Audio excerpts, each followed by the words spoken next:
नमस्कार दोस्तों, अभी हमारे साथ आप देख सकते हैं कि हमारे बगल में जो है बहुत ही मशहूर पत्रकार मौजूद हैं, जो कि इनका नाम है निगम जी और जो है अयोध्या में जो ये रेप जो हुआ था बच्ची के साथ, उस विषय में हम इनसे चर्चा करेंगे। इनका क्या ओपिनियन है, ये क्या कहेंगे, उसको आप लोग सुनते रहिए और वीडियो में आप लोग बने रहिए। तो सबसे पहले स्वागत है आपका। अ, आपका भी बहुत-बहुत धन्यवाद कि आपने अपना कीमती समय जो है मेरे लिए निकाला और इस पे बात किया। बहुत-बहुत धन्यवाद। जी, तो जैसा कि अयोध्या में जो 12 साल की बच्ची थी जिसके साथ जो है बहुत ही शर्मनाक हादसा एक साथ एक तरह से कह सकते हैं। उस पे आप क्या कहना चाहेंगे? कहना क्या है इस पे, आप तो देख ही रहे हैं कि देश में वही एक बच्ची नहीं है, मतलब आए दिन कहीं न कहीं घटनाएँ सुनने को मिलती है और देखने को मिलती है। लेकिन ये घटनाएँ क्यों देखने को मिलती हैं और क्यों सुनने को मिलती है, ये अहम सवाल है। ठीक है? ऐसा ऐसा हो रहा है, ऐसी दरिंदगी आप ज़रा सोचिए कि क्या भारत के अंदर कितनी मानवता कितनी गंदी हो गई है, इंसान कितना हैवान हो चुका है कि वो 12 साल की बच्ची को भी नहीं छोड़ा। सोचिए कि इंटरनेशनल न्यूज़ जब बनती होगी, द देश दुनिया के लोग ये सुनते होंगे, तो कितना शर्म करते होंगे कि भारत में क्या चल रहा है। और वो बच्ची जो है एक दलित समाज की बच्ची थी और भारत की समझ लीजिए बेटी है, दलित समाज तो मैं नहीं कहूँगा और अयोध्या जैसे पावन धरती पे ये चीज़ें हुई है, तो कहीं से न कहीं से ये देश के लिए, ये समाज के लिए, ये बहुत दुर्भाग्य है, शर्म की बात है।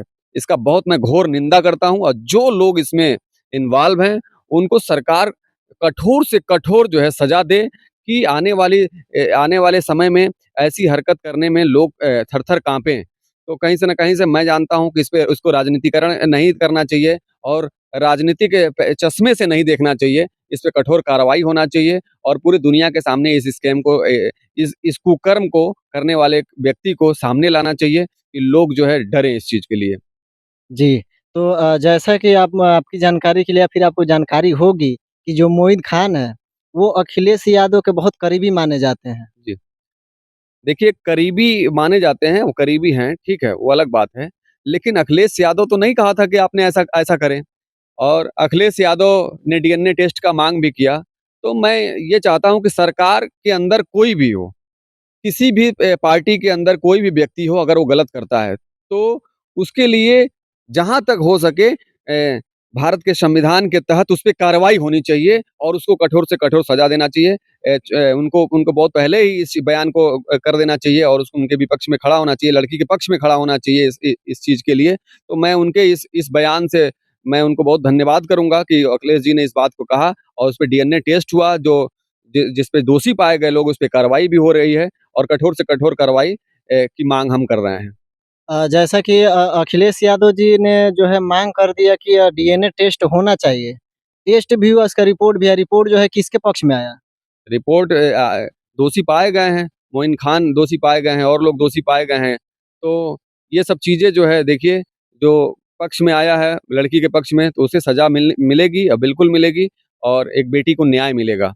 इस पे जो है जो बहन जी हैं बसपा जी। बसपा की जो प्रमुख हैं, ठीक? बहन जी, मायावती जी, माननीय मायावती जी जो पूर्व मुख्यमंत्री रह चुके हैं उत्तर प्रदेश सरकार में। तो उ उनका एक बयान आया था कि अखिलेश यादव जी अपने कार्यकाल में यानी कि जब उनकी सरकार थी, तो उस सरकार में भी बहुत ऐसे घटनाएँ होती थी। लेकिन उस सरकार में उन्होंने ये जो है जब ये सवाल, ये जो क्वेश्चन मार्क उन्होंने क्यों नहीं उठाया? देखिए ज़ाहिर है बहन जी का जो भी बयान आता है तो बड़ा ठोस बयान आता है, ठीक है? बड़ा नाप-तौल के बयान देती हैं बहन जी और कोई भी बिना एविडेंस के बहन जी बयान नहीं देती हैं। तो उन्होंने सही कहा है कि देखिए अगर जिसकी सत्ता है, अगर उसके सत्ता के अंदर उ उसके पार्टी में रहते हुए कोई व्यक्ति अगर गलती करता है, तो उसके मुखिया को खड़ा होना चाहिए, ठीक है? तो मैं बीजेपी के लिए भी कहूँगा और सपा के लिए भी कहूँगा, सारी राजनीतिक पार्टियों को कहूँगा कि ऐसे लोगों को बचाने की कोशिश ना करें, ठीक है? और अगर वो व्यक्ति गलत कर रहा है तो उसको तुरंत पार्टी से निकालें और पार्टी से निकालने के बाद उस पे कानूनी कार्रवाई करें। तो कहीं से न कहीं से देखिए सरकारें रहती हैं तो वो लोग अपने लोगों को बचाने की कोशिश करती हैं। ये बहुत ही देश के लिए और इस समाज के लिए बहुत ही निंदनीय है, ऐसा नहीं होना चाहिए और मैं इस पे कहूँगा कि सारे पार्टी के लोग जो है इस पे कठोर कार्रवाई करें, चाहे वो किसी की सत्ता हो, किसी की सरकार हो, किसी पार्टी में कोई भी व्यक्ति हो। जी। आपके कहने के अनुसार जो कि मान लेते हैं कि अगर मान लीजिए कोई पार्टी है और उसमें जो कार्यकर्ता है, अगर वो दोषी होता है तो सरकार उसको जो है पहले पार्टी से बर्खास्त कर दे। जी, बिल्कुल, बिल्कुल सर। जी, तो पार्टी से बर्खास्त करने के बाद उसपे जो है कानूनी कार्रवाई वो करवाए, ऐसा आपका मानना है? जी। जी, बिल्कुल कानूनी कार्रवाई तो होना चाहिए, बिल्कुल होना चाहिए, क्योंकि वो बेटी जो है पूरे देश की बेटी है। ऐसा थोड़ी ना है कि हमारे पार्टी में अगर कोई लोग गलती करते हैं तो हम उसके लिए बचाएँ, तो ये कहीं से न कहीं से ये तो जातिगत हुआ, ये पार्टी के लिए ठीक नहीं है। जी, ये जो पूरा घटनाक्रम हुआ है, इस घटनाक्रम को आप किस नज़रिए से देखते हैं? इस पे आप क्या कहना चाहेंगे? मैं जहाँ तक कहूँगा इसको, ये तो बहुत शर्मनाक घटना है। एक 12 साल की बच्ची के साथ इतनी बड़ी दरिंदगी की जाती है कुछ लोगों के द्वारा और वो बच्ची प्रेग्नेंट हो जाती है। सोच लीजिए कि उसके ऊपर क्या बीत रहा होगा, उसके परिवार के ऊपर क्या बीत रहा होगा और कितनी शर्म की बात है। ज़रा सोचिए कि कोई भी व्यक्ति उ उस बच्ची के जगह अपने आप को रख के, अपने परिवार का हिस्से का बना के रख के देखे कि क्या किसी की बच्ची के साथ ऐसा होना चाहिए। तो कहीं से न कहीं से उनको जो है कानून से डर नहीं है।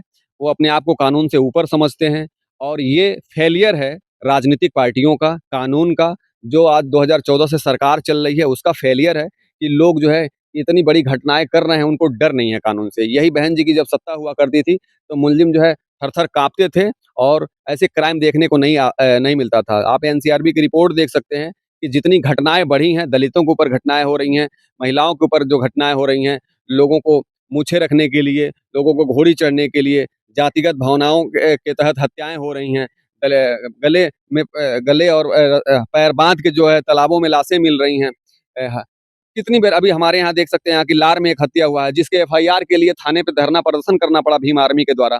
तो ये कहीं से न कहीं से गलत है और कानून व्यवस्था बिल्कुल जो है एकदम करप्ट हो चुकी है और ये करप्शन का शिकार हो रहे हैं, आम जनता हो रही है, आम जनता को न्याय नहीं मिल रहा है। ये बहुत शर्मनाक है इस देश के लिए, इस समाज के लिए। जी, जी। तो जैसा कि हमारे साथ मौजूद थे बहुत ही मशहूर पत्रकार माननीय श्री निगम जी और इनके द्वारा जो भी बातें कही गई एक बार आप लोग सुनिए और उसको कमेंट करिए और अपनी जो कमेंट है वो प्रतिक्रिया जो है कमेंट में ज़रूर दर्ज कीजिएगा। तो अभी तक वीडियो में बने रहने के लिए धन्यवाद। जय हिंद, जय भारत, वंदे मातरम।